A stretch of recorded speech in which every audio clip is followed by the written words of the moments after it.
नमस्कार, मैं हूं श्वेता सिंह और आप देख रहे हैं आज तक। संक्रमण की दूसरी लहर के जाने और तीसरी लहर के आने की चर्चाओं के बीच चुनावी आंच पर भी कुछ कुछ पकने लगा है। 2022 में चुनाव तो 5 राज्यों में होने हैं, लेकिन उत्तर प्रदेश, पंजाब को लेकर माहौल अभी से गर्म होने लगा है।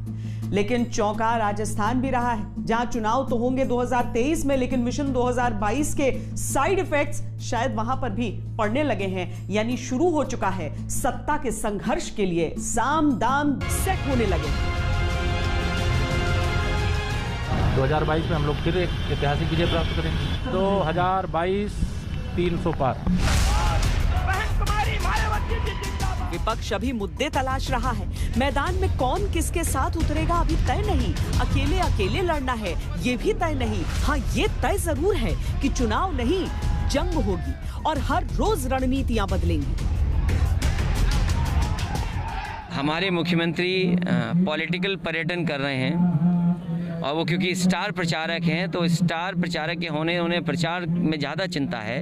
उत्तर प्रदेश की कोरोना की जो हालत है, बीमारी के कारण लोगों को बस अस्पताल नहीं मिल रहा, बिस्तर नहीं मिल रहे, जो महत्वपूर्ण दवाइयाँ हैं वो उनको नहीं मिल पा रही हैं, लोगों की जान जा रही है, संख्या बढ़ रही है, टेस्ट नहीं हो पा रहे हैं और टेस्ट का जो परिणाम आता है उसमें डिले चल रहा है। सरकार का धर्म है कि वह समस्या बढ़ाने के बजाय और आंकड़ों को छुपाने के बजाय समस्या को सुलझाने की कोशिश करे और सच्चाई सामने लाए, क्योंकि आज जो स्थिति है वो सही नहीं।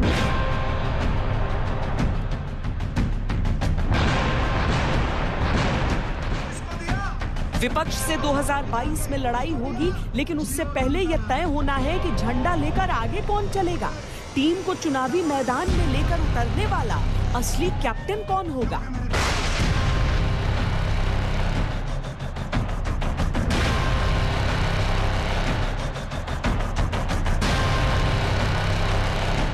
2022 के यूपी पंजाब चुनावों की हलचल से राजस्थान की राजनीति फिर से गर्म। इस्तीफे और विरोधों ने समय से पहले समय बदलने के संकेत देने शुरू कर दिए हैं। सियासत में कई गुट होते हैं, गुटों की गुटबाजी होती है। राजस्थान में ये वैसे पुरानी बात है, फिलहाल फिर से नया चलन भी यही गुटबाजी। उत्तर प्रदेश का चुनाव हमेशा से किसी भी सूरत में आम चुनावों से कम दिलचस्प नहीं होता। केंद्र में प्रधानमंत्री मोदी के आने के बाद तो उत्तर प्रदेश की हर घटना ही राजनीति के केंद्र में होती है। योगी आदित्यनाथ के मुख्यमंत्री बनने के बाद से उत्तर प्रदेश बीजेपी और विपक्ष दोनों के लिए जरूरी हो चुका है। लिहाजा चुनावी साल में हर छोटी हलचल के भी बड़े मायने।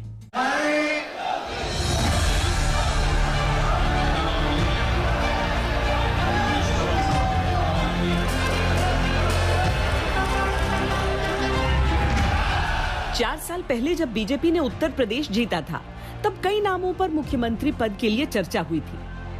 अटकलों में राजनाथ सिंह का भी नाम था, मनोज सिन्हा का भी, दिनेश शर्मा का भी और केशव प्रसाद मौर्य का भी। लेकिन मुख्यमंत्री बने योगी आदित्यनाथ और 4 साल बाद सिर्फ एक ही नाम है, योगी आदित्यनाथ।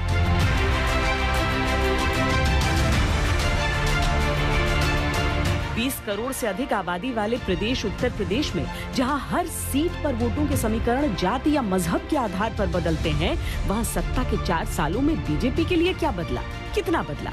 इन सवालों के जवाब तलाशने के लिए शीर्ष रणनीतिकारों ने प्रदेश का तापमान मापना कई दिन पहले शुरू कर दिया था।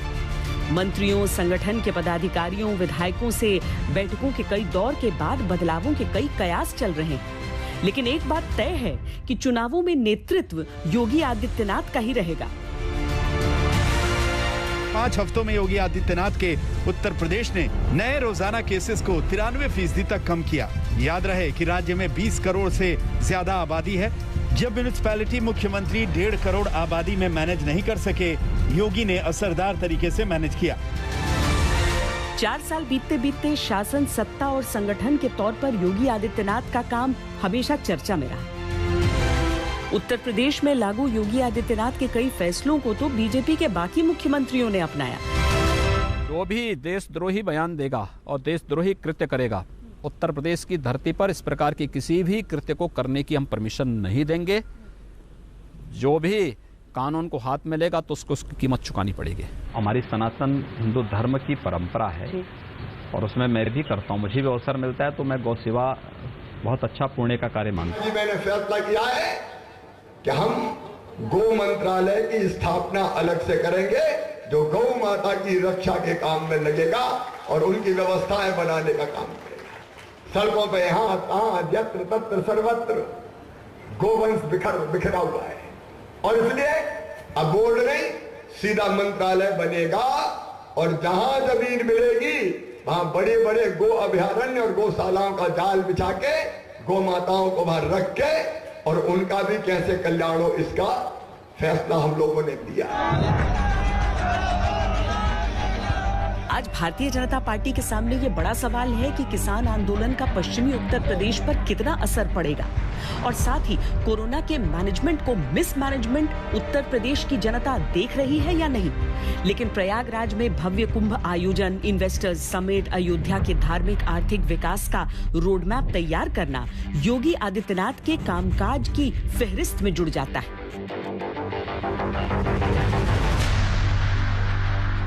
जब सामान्य मानवी उसका जीवन जीना मुश्किल हो जाता है तो फिर उद्योगों के लिए तो सोच ही कैसे सकते।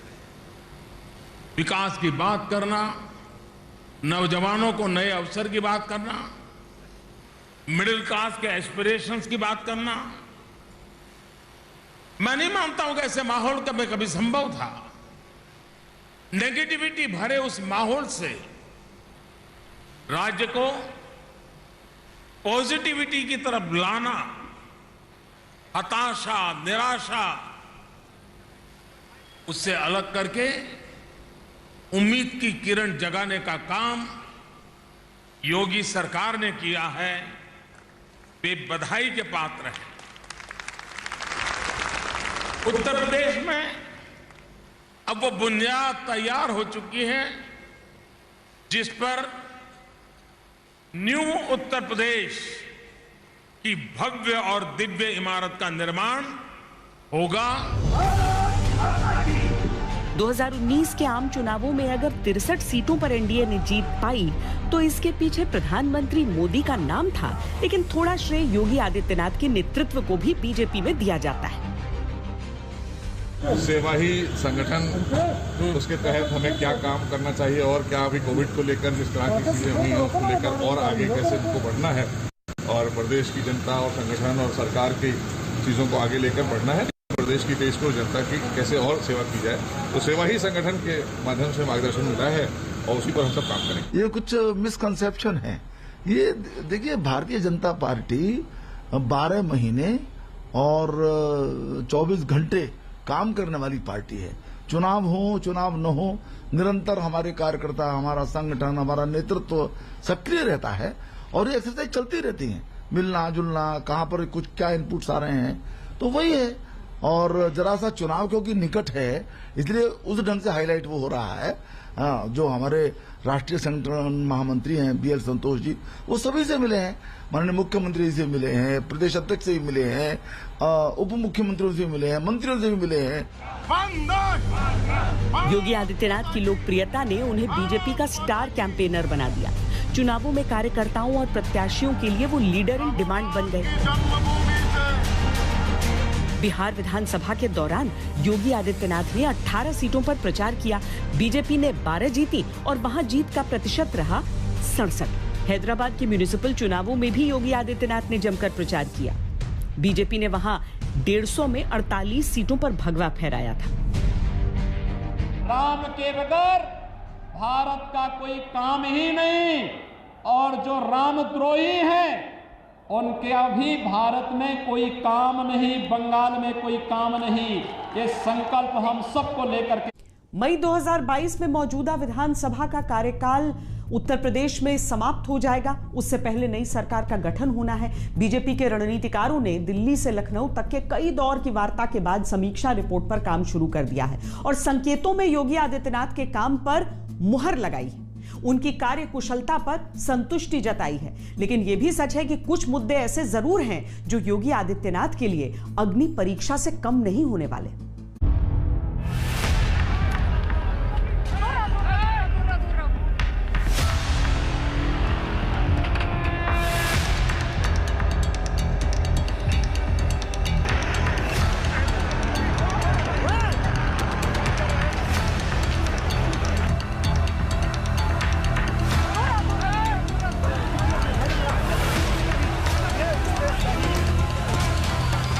6 महीने से किसान आंदोलन चल रहा है। दिल्ली यूपी बॉर्डर पर किसानों का जमावड़ा लगा है। पश्चिम बंगाल में कई किसान नेताओं ने बीजेपी के खिलाफ प्रचार किया था। अब उत्तर प्रदेश में भी उनकी यही तैयारी है, जो निश्चित ही बीजेपी के लिए बड़ी चुनौती होगी। विपक्ष इस बात को खूब समझ रहा है, इसीलिए उसके आरोपों में किसान आंदोलन की बातें प्रमुखता से हैं।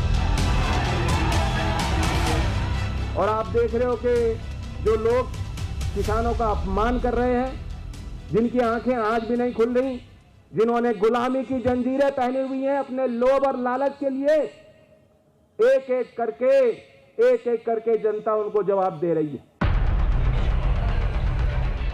हाल ही में हुए पंचायत चुनावों में बीजेपी को जिस तरह कड़ी टक्कर मिली, उसने किसान नेताओं को उत्साहित किया है। जो बीजेपी विरोध पहले पश्चिमी उत्तर प्रदेश तक सीमित था, उसे अब चुनावी साल में पूरे प्रदेश में ले जाने की तैयारी है। बीजेपी के पास कम समय बचा है। 2,67,00,000 किसान हैं उत्तर प्रदेश में, और ये संख्या वोट गणित को प्रभावित करने में सक्षम है। कोरोना कालखंड में चाहे पहली लहर रही हो या दूसरी लहर, प्रदेश की सभी 119 चीनी मिलें बंद जो पहले बंद बहुत सारी जिसमें बंद थी, हमने उनको चालू रखा। कोरोना कालखंड के दौरान भी उसको चालू रखा, जिससे गन्ना किसान कहीं से भी पीड़ित न होने पाए, प्रताड़ित न होने पाए, या उनकी गन्ना की फसल खराब न होने पाए।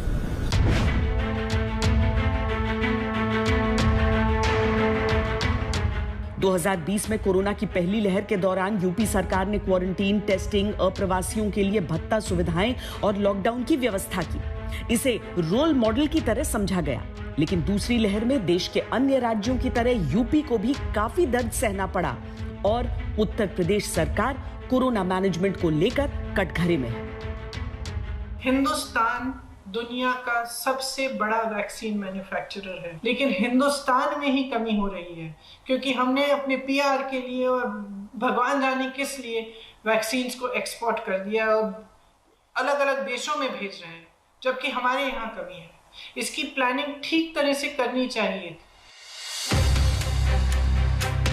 कोरोना से मुकाबले के लिए यूं तो योगी आदित्यनाथ हमेशा सड़कों पर ही नजर आए, लेकिन 14 अप्रैल को वो खुद संक्रमित हो गए। इस दौरान भी वो अधिकारियों और मंत्रियों के साथ वर्चुअल मीटिंग्स पर बने रहे, हालात संभालने की कोशिशें चलती रही। 30 अप्रैल को कोरोना नेगेटिव होते ही वो फ्रंटलाइन पर लौट आए और पूरे प्रदेश के मैराथन दौरे शुरू कर दिए। 75 जिलों में से 40 पर वो मई के अंत तक दौरे कर चुके थे। इस दौरान सभी 18 डिविजन्स में उन्होंने अपनी उपस्थिति दर्ज कराई, अस्पतालों के औचक निरीक्षण किए, पीड़ितों के लिए आर्थिक मदद के ऐलान किए। इसमें जिन बच्चों ने अपने माता पिता को अथवा लीगल गार्जियन को कोरोना महामारी के कारण खोया है, उन बच्चों के लिए यह योजना लागू होगी। इसमें गार्जियन या केयरटेकर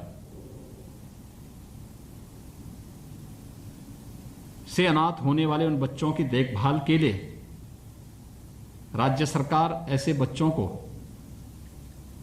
वयस्क होने तक, यानी जब तक वो बच्चे अपने पैरों पर खड़े होते हैं, तब तक ऐसे बच्चों की देखभाल के लिए 4,000 रुपये प्रति बच्चा प्रति बालक या बालिका वित्तीय सहायता उपलब्ध कराएगी। लेकिन यूपी की सियासत चुनावी मौसम में खूब रंग बदलती है। उस रंग में जनता के असंतोष का रंग कितना गाढ़ा है, ये समझने की कोशिश कुछ दिनों से चल रही है। जनता के मिजाज को समझने की कोशिशें जारी हैं। बीजेपी इसे सामान्य संगठन समीक्षा बता रही है, विपक्ष इसे सत्ता पक्ष में हार के डर से जोड़ रहा है। भारतीय जनता पार्टी के मेरे संगठन महामंत्री हैं और संगठनात्मक दृष्टि से बैठक पर चर्चा हुई है। बैठक जो चर्चा हुई है बहुत अच्छी चर्चा हुई है। 2022 में हम लोग फिर एक ऐतिहासिक विजय प्राप्त करेंगे। देखिए, उत्तर प्रदेश के अंदर में भारतीय जनता पार्टी 2022 के चुनाव की तैयारी कर रही है, जबकि उत्तर प्रदेश की जनता यहाँ कोरोना से कहरा रही है। लगातार कोरोना से लोगों की मौतें हो रही हैं और मौतें गांव में अब ज़्यादा हो रही हैं। तो सरकार की जिम्मेदारी बनती है जनता की सेवा करना, जनता की कैसे समस्या का समाधान हो उसके बारे में बात करनी चाहिए। ये जो बीजेपी के नेता एक दूसरे की झूठी तारीफ करते रहते हैं, उससे नहीं बनेगा। जनता की मदद कीजिए जिससे जनता को फायदा हो। उत्तर प्रदेश का जातीय समीकरण भी हर नेतृत्व को समय समय पर चुनौती देता आया है। योगी सरकार के लिए भी इससे बच पाना संभव नहीं हो सका। जातिगत मनमुटाव और वोट बैंक की राजनीति का शोर बीते 4 साल में विधानसभा के अंदर भी सुनाई देता रहा। महोदय, राम और परशुराम में तात्विक रूप से कोई भेद नहीं, दोनों भगवान विष्णु के ही अवतार हैं। इस थोड़ा बुद्धि का भेद है। जहां पर बुद्धि का स्तर संकीर्ण और छोटा होता है वे लोग भ्रम में पड़ते हैं, लेकिन तात्विक रूप से शास्त्र ने कोई भेद नहीं माना है। उस समय के लिए झूठ का सहारा लेकर के समाज के चेहरे पर धूल तो झोंक सकता है, लेकिन विधाता से कभी बच नहीं सकता है, कभी नहीं बच सकता है। और ये गलती वे लोग कर रहे हैं जो 492 वर्षों की गलती के परिमार्जन के फलस्वरूप अयोध्या में जो अवसर आया है, उस अवसर पर भी जिन लोगों ने राजनीति करके और उस अवसर को धूमिल करने का प्रयास किया है, महोदय, उन लोगों को समाज जवाब देगा, समय के अनुरूप जवाब। बीजेपी अभी से फुल मिशन मोड में आ चुकी है। केंद्रीय पर्यवेक्षक बीते कुछ दिनों में पार्टी संगठन और पदाधिकारियों के बीच से एक रिपोर्ट तैयार करके ले गए हैं, जिसके बाद माना जा रहा है कि कुछ परिवर्तन या नए फैसले भी देखने के लिए मिल सकते हैं। लेकिन एक बात जो हर कोई मान रहा है वो ये कि फिलहाल कई बड़ी चुनौतियां हैं सामने। दांव पर सिर्फ हार जीत नहीं, साख लगी है। बीजेपी की राजनीति में ये केमिस्ट्री कई बार आमतौर पर दिखी, तो कई बार इतनी खास कि जहां पीएम मोदी रहे वहां सीएम योगी किसी सामान्य कार्यकर्ता के रूप में पीछे पीछे चलते दिखे। आज मुझे खुशी है कि जिस नोएडा के संबंध में एक छवि बन गई थी कि कोई मुख्यमंत्री यहां आ नहीं सकता है,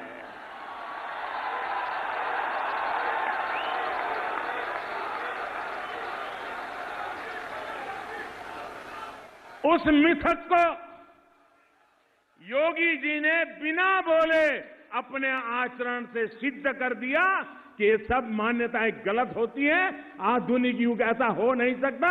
और इसलिए मैं योगी जी को हृदय से बधाई देता हूं। योगी आदित्यनाथ के लिए यूपी का चुनाव सिर्फ यूपी का चुनाव भर नहीं, बल्कि पूरी बीजेपी के प्रभुत्व वाले गढ़ में विजय पताका फहराने का उत्तरदायित्व भी है। इसी उत्तर प्रदेश में राम मंदिर की भावनाएं भी हैं। इसी उत्तर प्रदेश में भावनाओं को भावुक करने वाली गंगा भी है। इसी उत्तर प्रदेश में प्रधानमंत्री मोदी का संसदीय क्षेत्र भी है। 2017 में जब यूपी चुनाव हुए थे तो प्रधानमंत्री मोदी के चेहरे पर चुनाव लड़ा गया था। तब बीजेपी ने समाजवादी पार्टी को 244 से 47 पर समेट दिया था और खुद 47 से 312 सीटों पर आ गई थी। ये करिश्मा था। लेकिन इस बार कोरोना है और प्रधानमंत्री मोदी खुद भी निशाने पर है। मगर ये जो सेकंड वेव है, ये प्रधानमंत्री की जिम्मेदारी है। प्रधानमंत्री ने जो नौटंकी की, प्रधानमंत्री ने जो अपनी जिम्मेदारी पूरी नहीं की, इसका कारण सेकंड वेव है।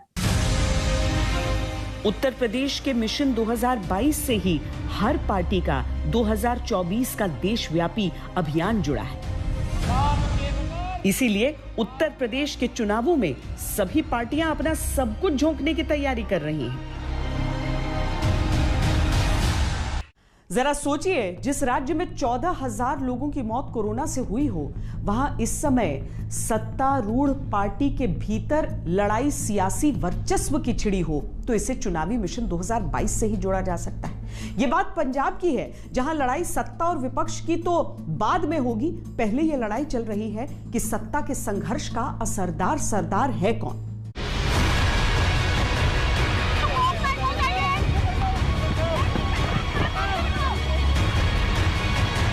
कहना आपको ये हमारी इनर पार्टी डिस्कशंस हैं and I don't propose to share it with you. एक पुराना सिपह सालार,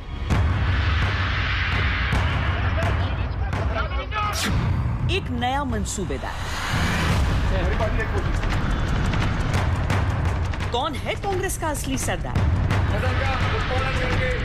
हमारी इनर पार्टी डिस्कशंस हैं and I don't propose to share it with you. योद्धा वही जो जूझे रण के अंदर, मित्र वही जो समय पे काम आए, योगी यति मानव की मति, सत्य के मार्ग पे चल के ही परम पद पाए।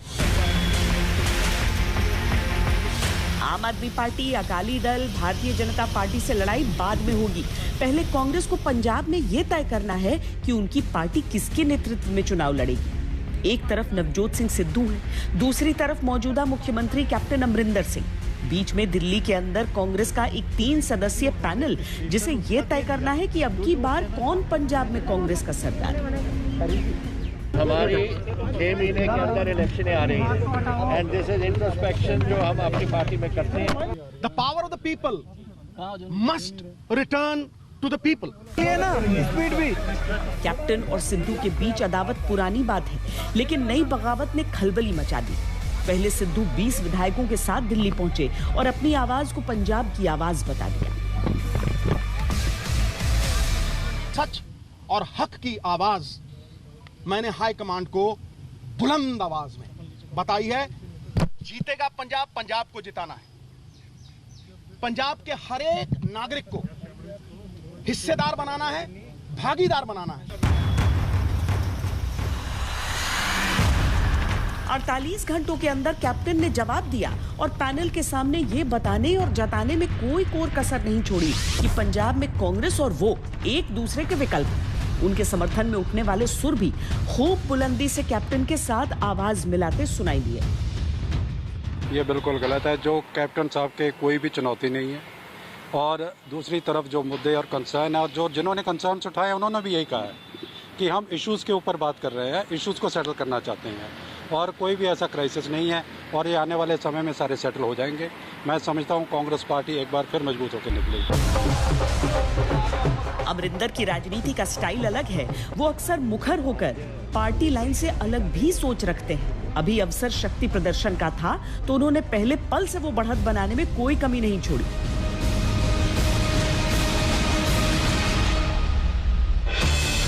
कैप्टन अमरिंदर सिंह ने दिल्ली आने से पहले आम आदमी पार्टी के पुराने बागी विधायक सुखपाल खैरा को पार्टी में शामिल कराया। सुखपाल खैरा के साथ आम आदमी पार्टी के बागी विधायक जगदेव सिंह कमलू और पीरमल सिंह धौला को भी कैप्टन ने पंजाब में अपना साथी बना लिया है और इसकी बाकायदा तस्वीर भी सबके सामने रख दी।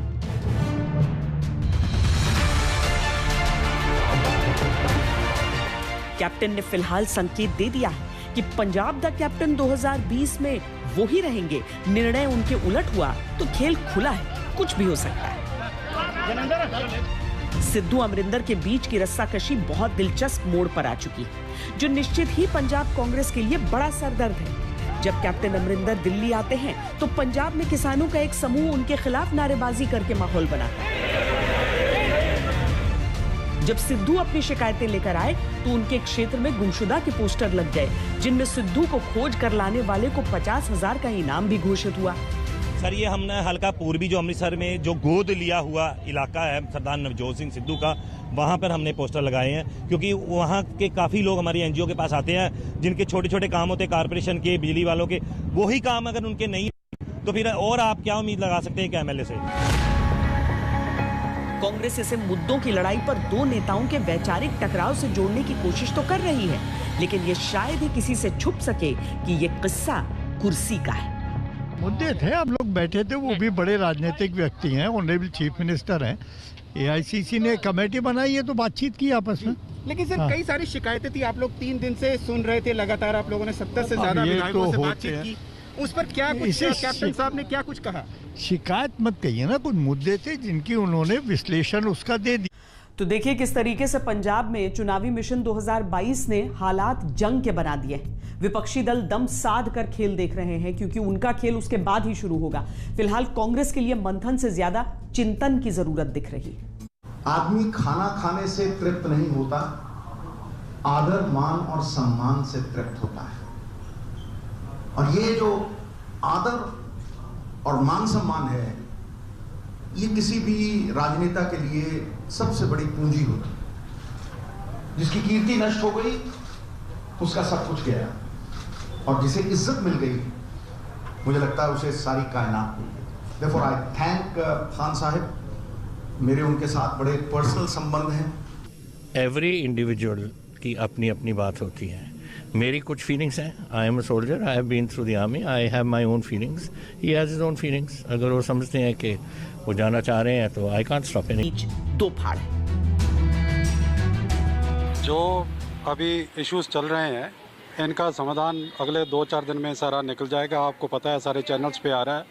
सबसे बड़ी बात है कि हमारी जो पार्टी है डेमोक्रेटिक पार्टी है, और इस डेमोक्रेटिक पार्टी में सबको हक है अपना कंसर्न रेज करने का। और विद इन द पार्टी हमारे पास प्लेटफॉर्म्स हैं, और हमारे पास जैसे कमेटी बना दी गई है, और हाईकमांड इसको देख रही है, और इसका हल निकलेगा। छत्तीसगढ़, राजस्थान के बाद सिर्फ पंजाब ही ऐसा राज्य है जहां कांग्रेस अपने दम पर सत्ता में है। लेकिन सिद्धू की एंट्री के बाद से पंजाब कांग्रेस बिखरने लगी। कुछ इसी तरह का असंतोष मध्य प्रदेश में भी उपजा था। नतीजे के तौर पर कांग्रेस की सरकार वहां गिर गई और पार्टी से बड़े बड़े नेता छिटक गए। हालांकि पंजाब की स्थिति वैसी नहीं है, क्योंकि सामने विपक्ष मजबूत नहीं, लेकिन चुनावों के समय इसका असर कुछ भी हो सकता है। पंजाब के लोगों की आवाज जो जमीन फाड़ के आ रही है, उन तक पहुंचाने आया हूं। ग्रास रूट्स की आवाज उन तक पहुंचाने आया हूं। माना जा रहा है कि सिद्धू और अमरिंदर के बीच विवाद को समझने और सुलझाने के लिए जो 3 सदस्यीय पैनल बनाया गया है, उसमें यह सवाल भी कई विधायकों से पूछा गया कि अगर पंजाब में अमरिंदर नहीं तो कौन? अकाली बीजेपी गठबंधन अब पंजाब में नहीं है, दोनों अलग अलग लड़ेंगे। आम आदमी पार्टी पूरा दम झोंकेगी चुनावी मुद्दों में। वहां किसान आंदोलन अब तक प्रमुख मुद्दा था जरूर, लेकिन शिरोमणि अकाली दल ने जीतने की स्थिति में डिप्टी सीएम दलित बनाने की घोषणा करके पंजाब राजनीति की दिशा बदलने का प्रयास किया। बीजेपी के कुछ नेताओं ने इससे भी आगे बढ़कर पंजाब में बीजेपी के जीतने पर दलित सीएम बनाने की घोषणा कर दी। इसके बाद कांग्रेस से भी धीरे धीरे ऐसे ही संकेत मिलने लगे। पंजाब में 2011 की जनगणना के अनुसार 31.9% दलित हैं। पंजाब में आरक्षित सीटों की संख्या 34 है। अपने दम पर सिर्फ 3 राज्यों में सिमटी कांग्रेस के लिए पंजाब की बगावत तो चुनौती है ही। राजस्थान जैसा बड़ा राज्य भी 2023 के विधानसभा चुनावों से पहले बड़ी मुश्किलें दिखा रहा है। गहलोत और सचिन पायलट के बीच जो टकराव चल रहा है, वो बहुत बड़े संकेत दे रहा है। सचिन पायलट और अशोक गहलोत के बीच मनभेद के कई राउंड्स की लड़ाई के बाद नया राउंड बीते 1 महीने से चल रहा है। पायलट गुट के समझे जाने वाले वरिष्ठ कांग्रेसी और विधायक हेमाराम चौधरी ने इस्तीफा दे दिया और अपनी ही सरकार के खिलाफ धरने पर बैठ गए। ऐसा है, हेमाराम चौधरी साहब एक बहुत वरिष्ठ, एक कर्मठ कांग्रेस के सीनियर नेता है, और वो नेता प्रतिपक्ष रह चुके हैं, कैबिनेट के मंत्री रह चुके हैं, 6ठी बार विधानसभा में वो गए हैं। उनका जो अनुभव है, उनका जो एक्सपीरियंस है और जो योगदान कांग्रेस पार्टी में है, उसका कोई दूसरा उदाहरण नहीं है। इसलिए मैंने सुबह भी कहा जयपुर के अंदर कि उनका इस्तीफा दे देना इस प्रकार विधानसभा से बहुत चिंता का विषय है। जो तनातनी चली आ रही थी, उसके तार अब इतने कस चुके हैं कि कभी भी औपचारिकताओं का तार टूट सकता है। हालात यहां तक आ चुके हैं कि गहलोत समर्थक एक मंत्री को पायलट समर्थकों ने गांव में घुसने से रोक दिया और हंगामा करके भागने पर मजबूर कर दिया। मंत्री भजन लाल पहले पायलट ग्रुप के थे। पिछले विवाद के बाद वो गहलोत ग्रुप में शामिल हो गए थे, जिसको लेकर पायलट ग्रुप उनसे नाराज था। पिछली बार लंबे नाटकीय घटनाक्रम के बाद मामला जैसे तैसे शांत हुआ था, लेकिन फिर से चिंगारियां सुलगने लगी। स्थितियां ये भी बनने लगी हैं कि बच्चों की परीक्षा को लेकर हुई मुख्यमंत्री की मीटिंग में कांग्रेस प्रदेश अध्यक्ष गोविंद डोटासरा और मंत्री शांति धारीलाल के बीच विवाद बढ़ गया और बढ़कर सड़क तक आ गया। चुनौतियां बीजेपी के लिए भी वहां पर कम नहीं है। वसुंधरा राजे की राजनीति का अंदाज संगठन को बहुत रास नहीं आ रहा। 2023 में चुनाव हैं, तब तक शायद बीजेपी में भी काफी कुछ बदलाव देखने को मिल सकते हैं। हमारी इस पेशकश में अभी के लिए इतना ही। देश और दुनिया की बाकी खबरों के लिए आप देखते रहिए आज तक।